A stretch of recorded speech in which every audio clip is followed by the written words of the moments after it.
Éxodo 17. Vamos a estar predicando bajo el título La queja, radiografía de un corazón incrédulo. Toda la congregación de los hijos de Israel partió del desierto de Sin por sus jornadas, conforme al mandamiento de Jehová, y acamparon en Refidim. Y no había agua para que el pueblo bebiese. Y altercó el pueblo con Moisés y dijeron: danos agua para que bebamos. Y Moisés les dijo: ¿por qué altercáis conmigo? ¿Por qué tentáis a Jehová? Así que el pueblo tuvo sed y murmuró contra Moisés. Y dijo: ¿por qué nos hiciste subir de Egipto para matarnos de sed a nosotros, a nuestros hijos y a nuestros ganados? Entonces clamó Moisés a Jehová diciendo: ¿qué haré con este pueblo? De aquí a poco me apedrearán. Y Jehová dijo a Moisés: pasa delante del pueblo, toma contigo a los ancianos de Israel, y toma también en tu mano tu vara con que golpeaste el río, y ve. He aquí que yo estaré delante de ti allí sobre la peña en Horeb, y golpearás la peña, y saldrán de ella aguas, y beberá el pueblo.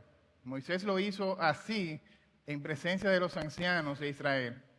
Y llamó el nombre de aquel lugar Masat y Meriba, por la rencilla de los hijos de Israel, porque tentaron a Jehová diciendo: ¿está pues Jehová entre nosotros o no? Señor, te alabamos y te bendecimos. Y te damos gracias una vez más, Señor, por todas las bendiciones que tú nos has dado en Cristo Jesús. Gracias, Señor, por tu amor, por tu fidelidad, por tu bondad, Señor. Rogamos en esta hora que tú perdones, Señor, todas las veces que nos hemos quejado, todas las veces que hemos criticado, que hemos murmurado. Ayúdanos, Señor, a reflexionar en que la queja es un pecado. Ayúdanos, Señor, a responder a las circunstancias de la vida con adoración y con agradecimiento por Cristo. Amén. Un predicador no sabía qué hacer con una mujer que se quejaba de todo, se quejaba de todas las circunstancias de su vida y se quejaba de todas las personas. Al fin encontró algo que quizás esta mujer, en vez de quejarse, pudiera agradecer. Su cultivo de papas era el cultivo más hermoso de todo el pueblo. Así que se decidió acercarse a esta mujer y sonriendo le dijo: usted debe estar muy complacida. Su cultivo de papas es el más hermoso de todo este pueblo. La mujer le miró sin mucho entusiasmo y respondió: bueno, el cultivo no se ve tan mal. El único problema es que ahora no tengo papas podridas para poder alimentar a mis cerdos. Esta historia, aunque parece graciosa, revela la realidad que ocurre en muchos corazones. Ellos están rodeados de bendiciones de parte de Dios, pero aún así su corazón se inclina hacia la queja. Ellos se pueden enfocar en cualquier pequeña circunstancia en su vida en vez de ver todo el panorama de lo que Dios ha estado haciendo en sus corazones. Y este es el caso del pueblo de Israel. Si hubo un pueblo que fue grandemente bendecido por Dios, fue este pueblo, el pueblo de Israel. En esta parte, en Éxodo capítulo 17, el Señor los ha liberado de Egipto, los ha liberado del faraón con mano poderosa. El Señor ha hecho milagros, prodigios, no solamente en Egipto, sino también en el desierto. El Señor ha abierto delante de sus ojos el mar rojo y ha destruido por completo a todos sus enemigos. El Señor ha hecho llover pan, maná del cielo y le ha hecho su especial tesoro. Sin embargo, si hubo un pecado que caracterizó la vida del pueblo de Israel, fue la queja. La queja era su pecado favorito. La queja se manifestaba también en forma de murmuración, de chisme, de crítica y en forma de un corazón descontento. El texto que acabamos de leer no es la excepción. Todo el pueblo está altercando, está discutiendo, se está quejando en contra de Moisés. El texto dice que el pueblo está tentando a Dios. Un capítulo atrás Dios había hecho lo imposible, había hecho llover maná del cielo. Y más adelante Dios va a hacer un milagro más. Dios va a hacer brotar agua de una roca. Pero antes de que esto ocurra, lo que está brotando de su corazón es queja, es inconformidad de manera permanente. Versículo 7. Moisés le pone por nombre Masat, y la palabra Masat significa probar, tentar a Dios. A pesar de todas las obras que ellos habían visto que Dios había realizado, ellos le están tentando. Le puso por nombre Meriba, que significa discusión, reclamo, confrontación, y representa la forma en que ellos están reaccionando a las pruebas que Dios está permitiendo en sus vidas. Yo quisiera que en esta hora miremos la queja, no solamente como una respuesta a las circunstancias difíciles de la vida, sino que miremos la queja como una radiografía de un corazón incrédulo, como una radiografía de un corazón que ha dejado de confiar en Dios.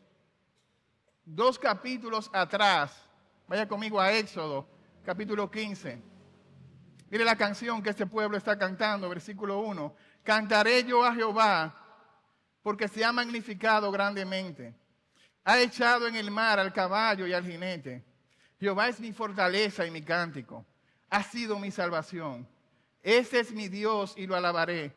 Dios de mi Padre lo enalteceré. Jehová es varón de guerra, Jehová es su nombre. Echó en el mar a los carros del faraón y su ejército. A sus capitanes escogidos fueron hundidos en lo profundo del mar rojo. Los abismos los cubrieron, descendieron a las profundidades como piedra. Tu diestra, oh Jehová, ha sido magnificada en poder. Tu diestra, oh Jehová, ha quebrantado al enemigo. Ellos están adorando a Dios, pero tan pronto enfrentan una situación difícil, su adoración termina, su fe se desvanece por completo. Su adoración se convierte en queja. Su alabanza se convierte en quejabanza. Su gozo se convierte en lamento. Su cántico en murmuración, su confianza en duda, su fe se transforma en temor. Es como si en ese instante ellos olvidaran por completo quién es Dios y todo lo que Dios ha hecho en cada una de sus vidas y surgiera el descontento. Ciertamente la queja es uno de los pecados favoritos del pueblo de Israel. Pero yo me atrevo a asegurar que la queja es uno de nuestros pecados favoritos. Nos gusta quejarnos. El problema es que cuando tú te estás quejando, tú estás desconfiando, tú estás dudando de la bondad de Dios, de la sabiduría de Dios, de la soberanía de Dios, del Dios que está orquestando todas las cosas para tu propio bien y para su gloria. Nos quejamos de todo. Nos quejamos del clima, nos quejamos del tráfico, nos quejamos del trabajo, del jefe, de la iglesia, de la predicación, de la música, de la suegra. Ahí se justifica un poco más. De la comida, de todo nos quejamos. Si hace calor o si hace frío.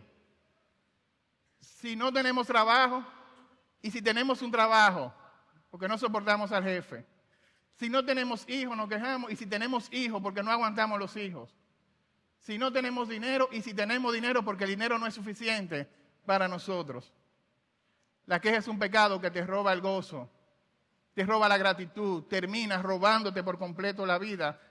Lo peor es que no sabemos cuántas veces nos quejamos al día.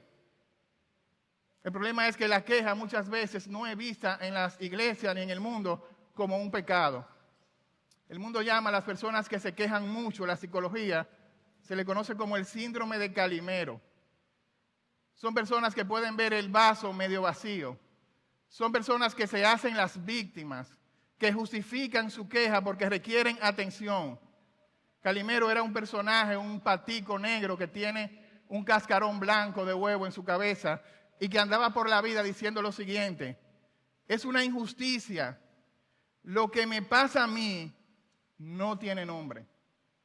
Aunque se le cambie el nombre a la queja, aunque se utilice un término más suave para referirse a la queja es pecado. Dios la llama como pecado. Mire cómo dice Números 11:1.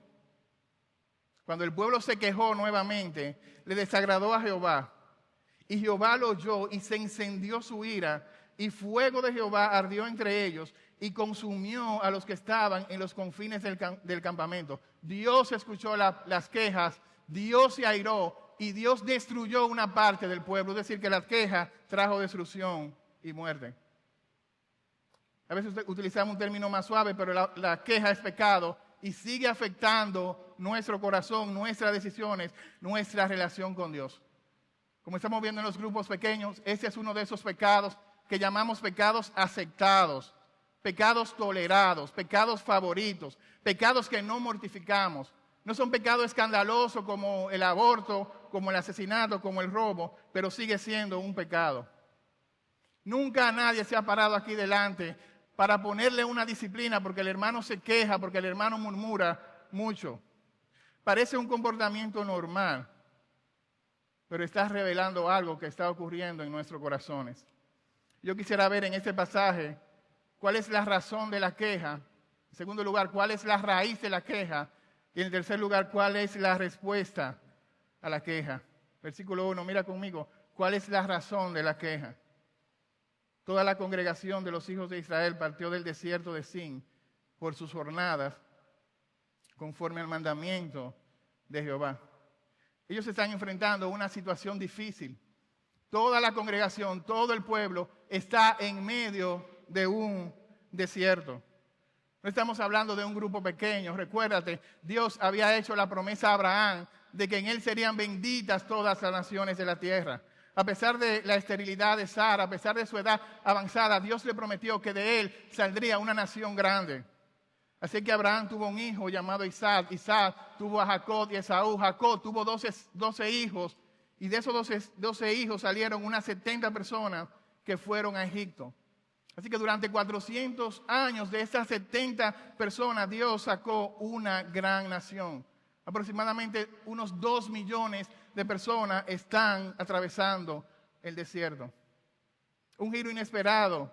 El faraón que conocía a José murió y se levantó un nuevo faraón. Y dice la Biblia que los egipcios los sometieron a la esclavitud. Los maltrataban, los explotaban, los oprimían, los quebrantaban. El pueblo estaba desesperado. Hasta que finalmente el pueblo decidió clamar al Señor. Éxodo capítulo 2, versículo 23. Dice que los hijos de Israel gemían a causa de la servidumbre y clamaron. Y subió a Dios el clamor de ellos con motivo de su servidumbre. Y oyó Dios el gemido de ellos y se acordó del pacto que hizo con Abraham, Isaac y Jacob. Miró Dios a los hijos de Israel y los reconoció Dios. Dios escuchó su clamor. Dios no fue indiferente a su dolor. Dios está viendo su sufrimiento y decidió liberarles de la esclavitud. Se liberó con señales, con prodigios, con su brazo de poder. Ahora, ¿para qué Dios le liberó? Dios le liberó para llevarle a una tierra prometida, una tierra que fluye leche y miel. Los rescató, les guió con su presencia. Ya no eran esclavos, eran un pueblo redimido.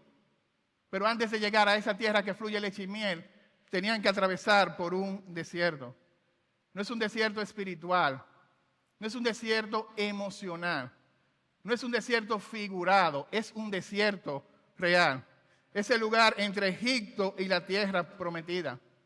Ese desierto prometía ser un camino corto, pero va pasando el tiempo y ellos permanecen en el desierto, porque Dios está utilizando el desierto para probarlos, para santificarlos, para sacar a Egipto de sus corazones. Pero es un desierto. Es un camino difícil, es un camino largo. Ellos no están viendo leche y miel. Ellos están viendo calor, arena. Miran al norte, arena, al sur, al este, al oeste. Arena, calor, necesidad. Ahí florecen las quejas. Las quejas florecen en las situaciones que son difíciles. Las quejas florecen cuando no logramos entender lo que Dios está haciendo. Dios me dijo que era la tierra prometida y ahora yo estoy en un desierto. Las quejas florecen cuando Dios no cumple nuestras expectativas. Es tierra prometida, pero Dios me tiene ahora permanentemente en un desierto. Cuando hay situaciones difíciles, ahí somos tentados a quejarnos. Yo recuerdo que yo tenía un carro. Ese fue mi primer carro. Estaba haciendo un trabajo de construcción.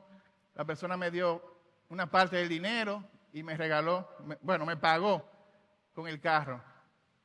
El carro se veía muy bonito. Un carro Volkswagen Polo, recuerdo. Ahora, el carro tenía la capacidad de ponerme a prueba. Cuando empezaba a llover, el carro se nublaba completamente. Nosotros teníamos que bajar los cristales, arreglábamos el aire, pero cuando empezaba a llover de nuevo, el aire se dañaba. A mí no me gustaba darle bola a ningún hermano, no era porque no quería, sino porque el carro se dañaba en el momento menos inesperado. Un día el pastor Lenín nos dijo, dame una bola. Y íbamos orando para que el carro no se dañe. Y que el carro se dañó y tuvimos que dejar al pastor Lenín. Se le dañó el motor. El mismo día que arreglamos el motor, iba saliendo con el carro, la cadena del tiempo, que yo no sabía que era eso, se dañó la cadena del tiempo, se le dañó la transmisión al carro. Al final vendí el carro y la persona que le estaba vendiendo me preguntó, ¿qué tal el carro? Tuve que decirle la verdad. Este carro ha sido un instrumento de Dios para mi santificación. Luego mi esposa estaba haciendo otro trabajo de odontología, la persona no podía pagarle y le regalaron una jipeta que estaba peor que el carro. Así que la lección no es que no recibas vehículo por pago. Es que a veces hay situaciones incómodas que llegan a tu vida, que te frustran, pero Dios utiliza esas situaciones para que tú aprendas a depender completamente de Él.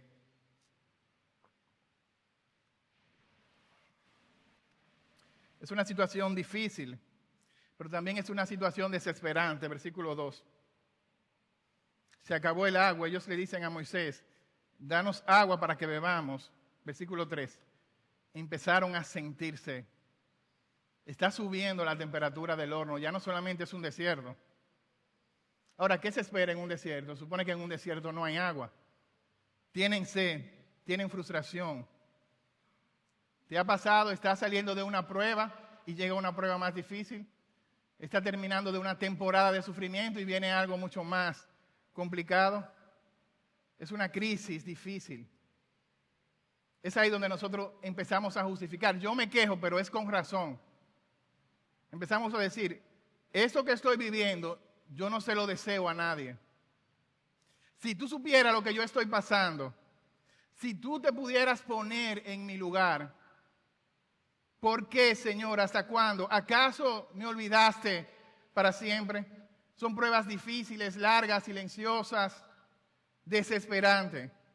La semana pasada estudiamos en la vida de Asaf, cómo Asaf, al quitar su mirada de Dios y ponerla en la prosperidad temporal del impío, casi se desliza. Así cuando nosotros ponemos nuestra mirada en las circunstancias presentes, en vez de poner la mirada en el Dios que gobierna toda circunstancia, también podemos empezar a deslizarnos. Dios le había dicho que le iba a llevar a la tierra prometida y Dios va a cumplir su promesa. Es cierto que ellos están en un desierto, pero no es menos cierto que en ese desierto Dios está con ellos permanentemente. Mire cómo dice Éxodo capítulo 13, versículo 21. Jehová iba delante de ellos de día con una columna de nube para guiarlos por el camino, de noche con una columna de fuego. Nunca se apartó de delante del pueblo la columna de nube de día, ni la columna de fuego de noche. Y dice Éxodo 14, 19, el ángel de Dios iba delante del campamento. Hay circunstancias difíciles, pero tú eliges la forma en que tú vas a responder a esas circunstancias, si vas a responder con fe, confiando en Dios, o si tú vas a responder con quejas. ¿Cuáles son las expectativas que tú tienes de esta vida? ¿Qué tú esperas en esta vida? Porque el mundo también es un desierto.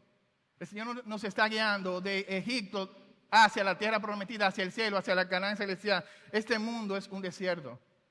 Dice Cristo en Juan 15, 19, si fuerais del mundo, el mundo los amaría, pero como no sois del mundo, el mundo los aborrece. Vas a enfrentar pruebas, desilusiones, enfermedades, dificultades. El problema es que algunos quieren quedarse en el desierto. Quieren hacer del desierto su hogar permanente. Quieren construir una especie de Dubái en el desierto para vivir aquí su mejor vida. Hay temporadas de sequía, de desgastes, de prueba. Pero dice Pablo en Romanos 8, 18, tengo por cierto que las aflicciones de este tiempo presente no son nada comparado con la gloria que en nosotros ha de manifestarse. Así que la queja tiene que ver más con tu corazón que con la circunstancia que tú estás enfrentando. Como la historia de un monje que hizo un voto de silencio. El voto de silencio, usted no puede hablar. Así que durante 10 años él no podía hablar, solamente al final de los 10 años podía decir 2 palabras. Pasaron 10 años, 2 palabras, comida mala. Pasaron 10 años más, 2 palabras, cama incómoda. Pasaron 10 años más y dijo, yo renuncio. Y el jefe de los monjes que estaba ahí le dijo, claro que tiene que renunciar. Desde que tú llegaste, lo único que tú has hecho aquí es quejarte. La queja revela lo que hay en nuestro corazón. No importa el lugar donde tú te encuentres, la queja va a revelar lo que hay dentro de tu corazón. Así que vamos a ver no solamente la razón de la queja, sino también la raíz de la queja. Versículo 2. Altercó el pueblo con Moisés. Y esa palabra altercó significa discutió. La NTV traduce, nuevamente el pueblo se quejó en contra de Moisés. Todo el pueblo. Así es la murmuración. La murmuración se extiende como una pólvora. Puede comenzar con unos pocos y se va extendiendo hasta que contamina a todo el pueblo. Puede comenzar con un rumor entre 2 personas y luego se extiende hacia toda la iglesia. No solamente afecta a la persona que está murmurando, que se está quejando, sino que también afecta a la persona que le está recibiendo y luego afecta y divide a toda la iglesia. Versículo 2, ellos se están altercando. Versículo 4, ellos están a punto de apedrear, de matar a Moisés. Es interesante porque ellos se están quejando contra Moisés, pero el texto dice que ellos están tentando a Dios. Aquí hay un equivalente. Quejarse contra Moisés es igual a tentar a Dios. Porque Moisés solamente es un instrumento en las manos de Dios. Dios es quien está guiando a su pueblo a través de Moisés, su siervo. Así que lo primero que la queja revela es un corazón incrédulo. Es un corazón incrédulo que duda del plan de Dios, que duda de la providencia de Dios. Versículo 1. Ellos están ahí conforme al mandamiento de Jehová. No están ahí porque Moisés quiso. No están ahí por casualidad, por error, porque se le ocurrió. Están ahí porque es la voluntad de Dios que ellos estén en ese lugar. ¿Cómo sabían ellos que esa era la voluntad de Dios? Mire cómo operaba el pueblo. Números capítulo 10, versículo 34. La nube de Jehová iba delante de ellos desde que salieron del campamento. Cuando el arca se movía, Moisés decía, levántate, oh Jehová, y sean dispersados tus enemigos, y huyan de tu presencia los que te aborrecen. Cuando ella se detenía, Moisés oraba y decía, vuelve, oh Jehová, a los millares de Israel. La nube se levantaba, ellos entendían que tenían que moverse. La nube se detenía, entendían que era la voluntad de Dios que ellos permanecieran en ese lugar. La tenían bien fácil. No tenían que preguntarse, ¿y cuál es la voluntad de Dios? Visiblemente podían ver cuál era la voluntad de Dios. Así que su problema no es en conocer cuál es la voluntad de Dios para sus vidas. Su problema está en aceptar la voluntad de Dios. Era frustrante para ellos estar moviéndose de un lugar a otro, no estar permanentemente en un lugar fijo en la tierra prometida. Están en un lugar, en un desierto sin agua. Pregunta, ¿quién lo llevó a ese lugar? ¿Acaso no sabía Dios que ahí no había agua? ¿Se equivocó Dios? ¿Estás atravesando una situación difícil en tu vida? Pregunta, ¿quién está permitiendo esta circunstancia difícil en tu vida? Así que deja de mirar cuán grande es tu problema y empieza a mirar cuán grande y cuán sabio es el Dios que está permitiendo esa situación en tu vida. Porque la voluntad de Dios es buena, es agradable y perfecta, aunque en el momento que tú estás viviendo no parezca ni buena, ni agradable, ni perfecta. La pregunta no es por qué, la pregunta es ¿para qué Dios está permitiendo este desierto? ¿Para qué Dios está permitiendo esta circunstancia? Deuteronomio 8:2, Dios revela cuál es su propósito. Dice Dios, te llevé al desierto para afligirte, para probarte, para saber lo que había en tu corazón, si habías de guardar o no mis mandamientos.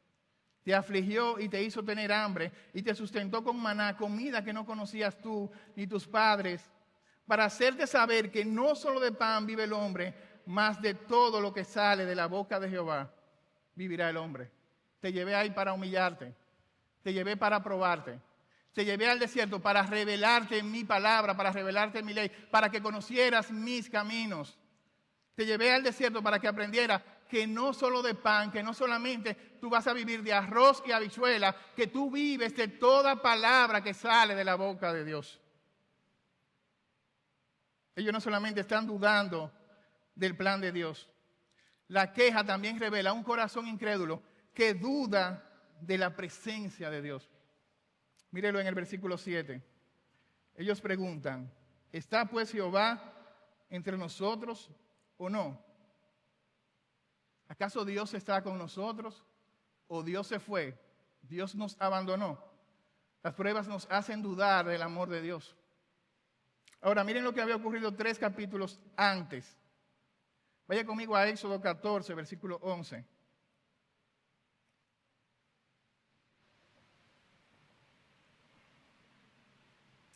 Éxodo capítulo 14. Ellos están frente al Mar Rojo y detrás viene Faraón y todo su ejército. Están como en una encrucijada, no tienen salida. Y en esa situación difícil y desesperante nuevamente aparece la queja. Versículo 11, ¿no había sepulcros en Egipto que nos has sacado para que muramos en el desierto? ¿Por qué has hecho así con nosotros, que nos has sacado de Egipto? ¿No es eso lo que te hablamos en Egipto diciendo, déjanos servir a los egipcios?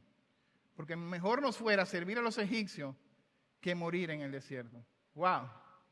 Mejor fuera servir a los egipcios que morir en el desierto. Pero mire lo que le dice Moisés en el capítulo 3.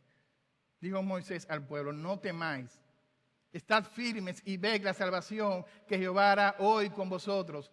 Porque los egipcios que hoy habéis visto, nunca más para siempre los veréis. Jehová peleará por vosotros y vosotros estaréis tranquilos. Entonces Jehová dijo a Moisés, ¿por qué clamas a mí? Di a los hijos de Israel que marchen. Y tú alza tu vara y extiende tu mano sobre el mar y divídelo. Y entren los hijos de Israel por en medio del mar en seco. Aconteció a la vigilia de la mañana que Jehová miró el campamento de los egipcios desde la columna de fuego y de nube, trastornó el campamento de los egipcios y quitó las ruedas de sus carros y los trastornó gravemente. Entonces los egipcios, los enemigos, dijeron, huyamos de delante de Israel, porque Jehová pelea por ellos contra los egipcios. Versículo 30, así salvó Jehová aquel día a Israel de mano de los egipcios. E Israel vio a los egipcios muertos a la orilla del mar. Y vio a Israel aquel gran hecho que Jehová ejecutó contra los egipcios. Y el pueblo temió a Jehová, creyeron a Jehová y a Moisés su siervo. Hace 3 capítulos. 3 doritos después, quieren matar a Moisés, el siervo de Jehová, y están preguntándose, ¿y dónde está Dios? Dios no está con nosotros. No es la falta de agua el problema. El problema es la falta de fe. El problema aquí es la falta de confianza. Es que la prueba tiene la capacidad de hacernos dudar de la presencia de Dios. El dolor tiene la capacidad de distorsionar por completo, de nublar nuestra visión de quién es Dios y de lo que Dios ha hecho. La queja revela un corazón incrédulo. No solamente que duda de la presencia de Dios, también duda de las promesas de Dios. Versículo 3. ¿Para qué nos hiciste subir de Egipto? Para matarnos de sed a nosotros, a nuestros hijos, a nuestros ganados. La promesa de Dios era salvarles, era llevarles a la tierra prometida, pero ellos están distorsionando la realidad y están diciendo, tú nos sacaste de Egipto para matarnos a nosotros, a nuestros hijos y a nuestro ganado. Imagínate un doctor que está en una cirugía, está operando a un paciente, el paciente tiene anestesia, su cuerpo completo no es consciente de lo que está pasando. El doctor toma el bisturí, está operando y él se despierta. Él pudiese pensar en su mente, este hombre me va a matar con el bisturí. Él no sabe que el doctor no lo está matando, el doctor lo está salvando. En medio de tu prueba, Dios no te está matando, Dios te está salvando. Romanos 8:28 dice que Él está orquestando todas las cosas para tu propio bien. Y ese bien no es un carro, no es una casa. Ese bien es que tú seas semejante a su Hijo, a Cristo Jesús. Las pruebas hacen que te enfoques solamente en las cosas malas que te pasan y que dudes de las promesas de Dios. Pero nuestro Dios es fiel y verdadero. Nuestro Dios cumple lo que promete. Cielo y tierra pasarán, pero sus palabras no pasarán. Dice número 23, 19. Dios no es hombre para que mienta, ni hijo de hombre para que se arrepienta. Él dijo y lo hará. Él habló y lo ejecutará. Dios cumple sus promesas. La queja revela un corazón incrédulo que también duda de la provisión de Dios. El pueblo, versículo 2, altercó contra Moisés. Danos agua. Están en un desierto, tienen necesidad. En lugar de clamar a Dios, están quejándose en contra de Moisés. ¿No había sido Dios un padre proveedor durante todo el camino? En el capítulo anterior, Éxodo 16:4, ellos tenían hambre y Dios proveyó maná. Éxodo 16:4, yo haré llover pan del cielo para probar si ustedes andan en mi ley o no. Cada día que se levantaban había maná, había pan del cielo. No podían guardarlo para el día siguiente porque se dañaba, se podría el maná. En el desierto aprendemos a depender de Dios. En el desierto no hay tarjeta de crédito. En el desierto no hay supermercado. En el desierto tú tienes que aprender a clamar a Dios, a depender completamente de Dios. La única opción en el desierto es confiar en Dios o quejarte. Ahora, mira qué interesante.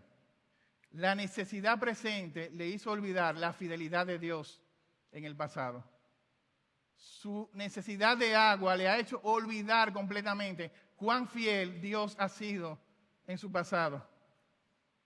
El problema no era la falta de evidencia de que Dios había sido fiel. El problema era como una falta de memoria. Así somos nosotros cuando nos quejamos, olvidamos lo que Dios ha hecho. Olvidamos la fidelidad de Dios, olvidamos la provisión de Dios, olvidamos las bondades de Dios, la misericordia de Dios, olvidamos su amor y su cuidado paternal. Una de las batallas principales de la fe es que tú puedas recordar lo que Dios ha hecho ya en el pasado. Porque lo que Dios hizo en el pasado te permite a ti tener fe y saber lo que Dios va a hacer en el futuro. La memoria de la misericordia pasada es el combustible de tu fe presente. Lo que Dios hizo por ti en el pasado es el combustible de tu fe presente y es lo que te permite seguir confiando en el futuro.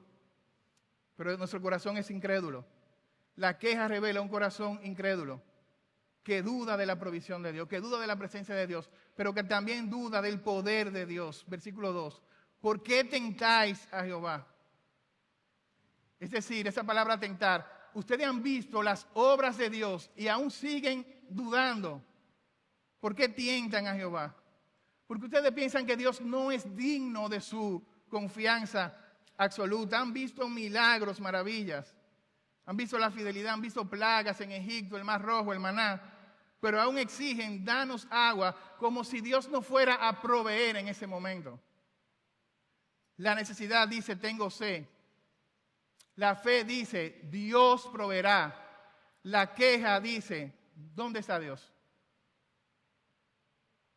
No es la primera vez que pasa esto. Vaya conmigo, Éxodo 15, 22. Ellos también tenían sed. Llegaron a un lugar, las aguas eran amargas, no podían tomar el agua. Dios le dijo a Moisés, Éxodo 15, 24, toma este árbol y lánzalo a las aguas. Y las aguas se endulzaron por completo. Habían tenido sed y Dios había provisto el agua. Ellos están dudando del poder de Dios.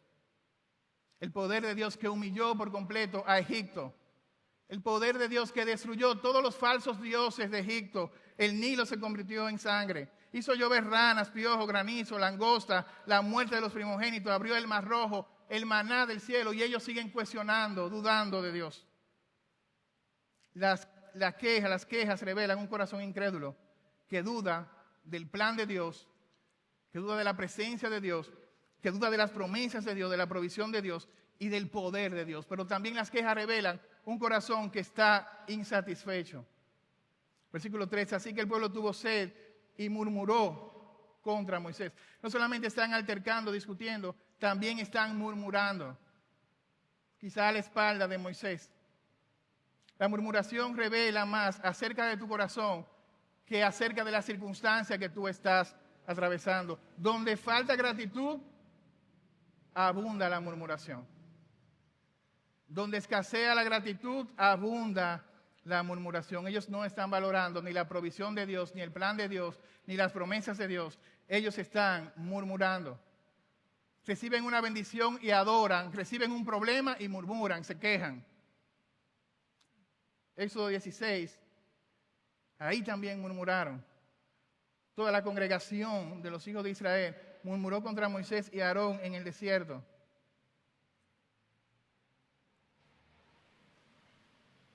Miren lo que decían.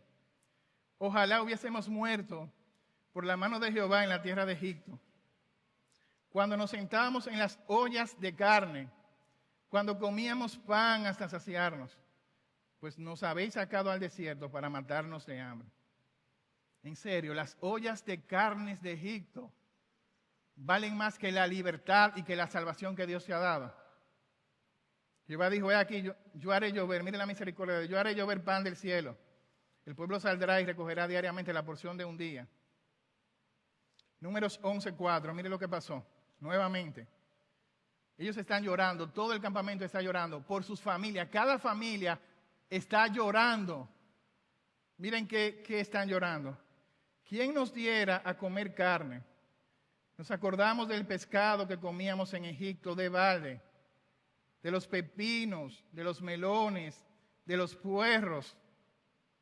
Eso no suena muy bueno, ¿no? Las cebollas, los ajos. Y ahora nuestra alma se seca, pues nada sino este maná ve en nuestros ojos. Se quejaron de que tenían hambre. Dios proveyó maná, pan del cielo, que tenía todos los nutrientes que ellos necesitaban para vivir en un desierto. Ahora se están quejando del maná. Y se están recordando de los pepinos, de los melones, de los puerros, de la cebolla, de los ajos, que ellos comían en Egipto de balde. Y se le olvidó el capítulo 1, Éxodo 1:11. Los comisarios de los tributos lo molestaban con sus cargas. Los egipcios le hicieron servir a los hijos de Israel con dureza. Amargaron su vida con dura servidumbre. Los pusieron a hacer barro y ladrillo en toda labor del campo y en todo servicio, al cual los obligaban con rigor. También estaban ellos en Egipto, que ahora se están acordando de los pepinos y de la cebolla. Son mejores los pepinos de Egipto que la libertad que Dios le ha dado. Están borrando el dolor del látigo de los egipcios solamente por un plato de comida, por sabor a cebolla. Salieron de Egipto, pero Egipto no ha salido de sus corazones.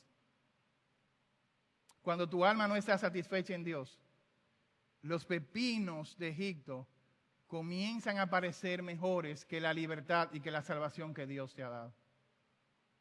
Así somos de ingrato. Añoramos los pepinos de Egipto en vez del maná que Dios está enviando del cielo. Ellos están recordando el tiempo en que eran esclavos. Éramos esclavos, pero teníamos el estómago lleno.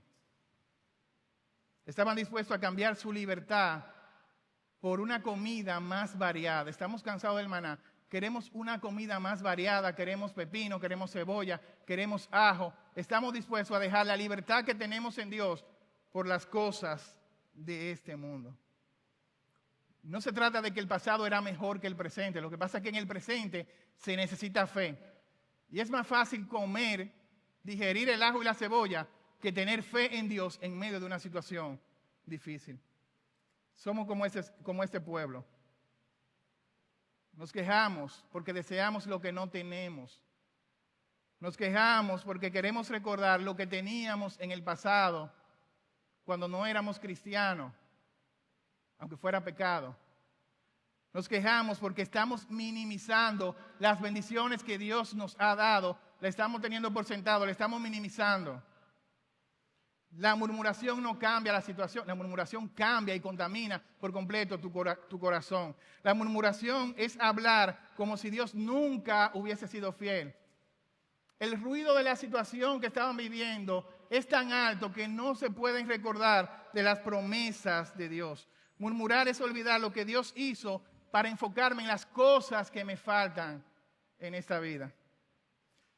La murmuración convierte el desierto en un lugar de amargura, en lugar de convertirlo en un lugar de preparación. Primera de Corintios 10. No murmuréis como algunos de ellos murmuraron y perecieron por el destructor. Filipenses 2:14. Haced todo sin murmuraciones y contienda, para que seáis irreprensibles y sencillos, hijos de Dios sin mancha, en medio de una generación maligna y perversa, en medio de la cual resplandecéis como luminares en el mundo. ¿Puede una persona que se está quejando resplandecer como un luminar en el mundo? La queja y la murmuración es un mal testimonio para el cristianismo. Compartíamos en el grupo pequeño, si tú fueras la única evidencia en este mundo de que Cristo está vivo, ¿cuántas personas estarían convencidos de esa verdad? Si tú fueras la única evidencia de que Cristo es real, de que Cristo está vivo, en tu trabajo, ¿cuántas personas estarían convencidos? Hemos visto la razón de la queja, hemos visto la raíz de la queja y finalmente la respuesta a la queja. La respuesta a la queja es una respuesta de oración, versículo 4. Entonces clamó Moisés a Jehová diciendo, ¿qué haré con este pueblo? De aquí a poco me apedrearán. Es un contraste. Moisés y el pueblo están pasando por la misma situación. Están en un desierto sin agua. Moisés ora, el pueblo se queja. Moisés viene delante de Dios, el pueblo está tentando a Dios. Es el mismo patrón, Éxodo 14, Éxodo 15. Hay una situación difícil, el pueblo se queja, Moisés ora. El pueblo reacciona con incredulidad, Moisés reacciona dependiendo de Dios. El pueblo habla contra Dios, Moisés habla con Dios. La respuesta a la queja es una vida de oración. Una diferencia entre si estás corriendo de Dios o si tú estás corriendo en medio de la prueba hacia Dios. Cuando la oración disminuye, la queja aumenta. Si tu oración aumenta, la queja disminuye, es proporcional. Un corazón que no habla con Dios, inevitablemente va a empezar a dudar y va a empezar a cuestionar cualquier circunstancia que le está pasando. La queja nos aleja de Dios y endurece el alma. La oración nos acerca a Dios, la oración nos humilla, la oración nos hace ver que Dios tiene control de cualquier circunstancia que llegue a nuestra vida. Cuando oramos, dejamos de enfocarnos en el problema y empezamos a enfocarnos en nuestro Dios. La oración es la respuesta de la fe a la dificultad que tú estás pasando. Un estudio de Barnard dice que la mayoría de las personas, incluso cristianos se supone, 84% de las personas confían en la oración. Solamente 19% de las personas oran cada día. 84% cree en la oración. 19% de las personas oran cada día. Alguien decía que si el Espíritu Santo fuera retirado de nuestras vidas, el 95% de las cosas que nosotros hacemos las seguiríamos haciendo y no sucedería nada. Si el Espíritu Santo se retira de tu vida, tú vas a seguir haciendo 95% de todas las cosas que tú haces. Porque ese 95% de esas cosas que tú haces, tú las estás haciendo en tu propia fuerza, en tu propia capacidad, sin depender del Espíritu. ¿Y cómo yo sé que no depende del Espíritu? Porque no oras. Ahora, si el Espíritu Santo se retirara de la iglesia primitiva, el 95% de lo que ellos hacían no se hubiese podido hacer. Todo el mundo se daría cuenta, notaría esa gran diferencia. La oración nos conduce a Dios, nos hace depender de Dios, nos hace descansar en Dios, nos hace rendirnos a Él, vivir para la gloria de Él. Yo recuerdo a mi tío, Erasmo García, quien era fundador de esta iglesia y quien un día fue a hacerse un diagnóstico médico normal. Y ese día, en ese diagnóstico, surgió la palabra cáncer, un linfoma en el estómago, agresivo, que fue avanzando, que fue destruyendo por completo su salud. Se le cayó el pelo, perdió el peso. Un proceso muy duro para él y para toda la familia. Ahora, hay algo que el cáncer no pudo destruir en mi tío. No pudo destruir su vida de oración. No pudo destruir su fe. Al final de su vida yo veía cómo su cuerpo se iba desgastando, pero su fe cada día más se iba fortaleciendo en el Señor. Pablo lo dice en 2 Corintios 4:16. Aunque nuestro hombre exterior se va desgastando, el interior se renueva de día en día. Poco antes de morir, mi tío ya no podía venir a la iglesia. Él escuchaba los mensajes por YouTube. Él escuchó un mensaje que yo prediqué sobre la gratitud. Y él escribió lo siguiente: este año ha sido uno de los mejores años para mi vida y para mi familia, aún en medio de grandes pruebas, porque hemos visto la manifestación del Señor de una manera increíble. Cuando la asistencia del hombre ha fallado, la gracia de Dios ha abundado, por lo que agradecemos por sus grandes misericordias y por sus oraciones contestadas. En esa situación cualquiera se hubiese quejado, él está agradeciendo. La respuesta a la queja es la oración. Segundo, la respuesta a la queja es la obediencia. Versículo 5. Jehová dijo a Moisés: pasa delante del pueblo y toma contigo a los ancianos de Israel. Y toma también en tu mano la vara con que golpeaste el río. Y ven. He aquí yo estaré delante de ti en la peña de Oré. Y golpearás la peña y saldrán aguas y beberá el pueblo. Y Moisés lo hizo así, en presencia de los ancianos de Israel. Lo que Dios le está diciendo no tiene sentido. Que tome una vara, que golpee una piedra y que de esa piedra va a salir agua. Eso no tiene sentido, pero Moisés está obedeciendo. Él no está cuestionando el plan de Dios. Él simplemente está actuando conforme a la palabra que Dios le está diciendo. Él está obedeciendo, y cuando tú obedeces, Dios puede abrir aguas, caminos en medio del sequedad. Dios está trayendo una provisión que es oportuna. Dios está trayendo su provisión en el momento adecuado. Él no está llegando tarde, Él está llegando oportunamente. Dios está trayendo una provisión abundante.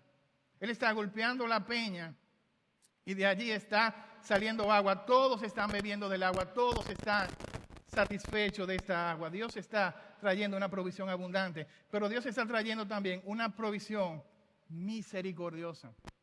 En medio del desierto hay un pueblo que está murmurando, que está cuestionando a Dios, y Dios está trayendo agua, está proveyendo su misericordia. Esta no era cualquier vara con la que Moisés está golpeando esta roca. Esta fue la vara que Dios utilizó para destruir por completamente Egipto. Es la vara del juicio de Dios que está golpeando esta roca. Y cuando nosotros predicamos, nosotros no podemos espiritualizar el pasaje o alegorizar el pasaje. Pero mira lo que dice 1 Corintios capítulo 10, versículo 4. Eso no es una alegoría. Pablo dice: todos bebieron de la misma roca espiritual que les seguía. La roca era Cristo. Esa roca que está siendo golpeada es tipo de Cristo. Esta vara debería caer sobre los israelitas que se están quejando, que están murmurando. Sin embargo, la vara está golpeando a la roca, está golpeando a Cristo, y de él está fluyendo agua que puede satisfacer la sed. Saben, el día del tabernáculo, los judíos generalmente recordaban este pasaje, y en la fiesta de los tabernáculos Jesús se paró y dijo: el que cree en mí, como dice la Escritura, de su interior correrán ríos de agua viva. Jesús le dijo a la samaritana: si tú bebes esa agua, vas a volver a tener sed, pero si tú bebes del agua que yo te estoy dando, no tendrás sed jamás, sino que esa agua será una fuente de vida en ti. Así que la satisfacción en Cristo te aleja completamente de la queja. Él fue golpeado, Él fue torturado para que de Él brotara agua que puede satisfacer por completo tu vida. Tú tienes dos formas de reaccionar a la circunstancia en esta mañana. Como leía el hermano en el Salmo 91. Tú puedes, como dice el Salmo 95:8, tú puedes endurecer tu corazón. Dice Dios: no endurezcáis vuestro corazón como en Meriba, como en el día de Masad en el desierto, donde me tentaron vuestros padres, me probaron y vieron mis obras. Y dice Dios: 40 años estuve disgustado con la nación. Y dije al pueblo: Pueblo es que divaga de corazón y no han conocido mis caminos. Por tanto, juré en mi furor que no entrarán en mi reposo. Tú puedes, en medio de tu circunstancia, endurecer tu corazón, seguir quejándote, seguir murmurando. O tú puedes responder, como dice el mismo Salmo 95 al inicio: venid, aclamemos alegremente a Jehová, cantemos con júbilo a la roca de nuestra salvación, lleguemos ante su presencia con alabanza, aclamémosle con cántico, porque Jehová es Dios grande, Rey grande entre todos los dioses, porque Él es nuestro Dios, nosotros el pueblo de su prado y ovejas de su mano. Tú puedes responder con queja o tú puedes responder con adoración. Hemos visto la razón de la queja. Hemos visto la raíz de la queja. La raíz de la queja, un corazón incrédulo que está dudando del plan de Dios, de las promesas de Dios, de la provisión de Dios, de la presencia de Dios, del poder de Dios. Y hemos visto que la queja revela también un corazón insatisfecho. Hemos visto la respuesta a la queja es una respuesta de oración, es una respuesta de obediencia en esa provisión de Dios que es abundante, que es oportuna y que es misericordiosa. Ahora, yo quisiera que tú reflexionaste en esta mañana. Primero, que la queja es un pecado. La queja es un pecado contra Dios. Segundo, tú puedes en esta hora confesar tu queja y arrepentirte de ese pecado. Tercero, tú puedes recordar no los pepinos ni las cebollas del mundo. Tú puedes recordar todas las bendiciones que tú tienes en Cristo. Tú tienes muchas más bendiciones que la que este pueblo tenía. Tú has sido salvado, perdonado, redimido, has sido adoptado como hijo de Dios, como miembro de su familia. También tú puedes pedir a Dios que fortalezca tu confianza. Y también tú puedes ser intencional en ser agradecido, en cultivar un espíritu de agradecimiento. Dice Pablo en Colosenses 3:16, la palabra de Cristo mora en abundancia en vosotros, enseñándoos y exhortando unos a otros con sabiduría, cantando con gracia en vuestros corazones al Señor con salmos, himnos y cánticos espirituales. Todo lo que hacéis, sea de palabra o de hecho, hacedlo todo en el nombre del Señor Jesús, dando gracias a Dios Padre por medio de Él. Que no sea un cántico de queja lo que se escuche de ti, sino que sea un cántico de agradecimiento, un cántico de adoración. En el Dios que tiene un plan perfecto, en el Dios que sus promesas nunca fallan, en el Dios que su presencia está con nosotros, en el Dios que su provisión llega siempre de manera oportuna, en el Dios que su poder está a nuestro favor. Si Él está con nosotros, ¿quién contra nosotros? Que no sea una canción de queja, que sea una canción de alabanza en la bondad de Dios para nuestras vidas. Oremos, Señor, te damos gracias una vez más por tu palabra que ha sido predicada. Señor, nos humillamos delante de ti. Reconocemos, Señor, que hemos pecado muchas veces, quejándonos, murmurando, criticando, chismeando. Hemos dejado, Señor, de contemplar tu grandeza, tu poder, tus promesas, tu plan en nuestras vidas. Y hemos estado insatisfechos, deseando los pepinos, deseando las cebollas del mundo, en lugar de desearte a ti. Señor, nos arrepentimos de corazón. Ayúdanos, Señor, a estar satisfechos en ti. Ayúdanos, Señor, a agradecer por todas las bendiciones que tú nos has dado. Agradecer, Señor, que tú fuiste golpeado para que nosotros pudiésemos ser salvados, para que nosotros pudiésemos recibir esa agua que viene de ti y que nos satisface para la vida eterna. Por Cristo. Amén. Señor le bendiga.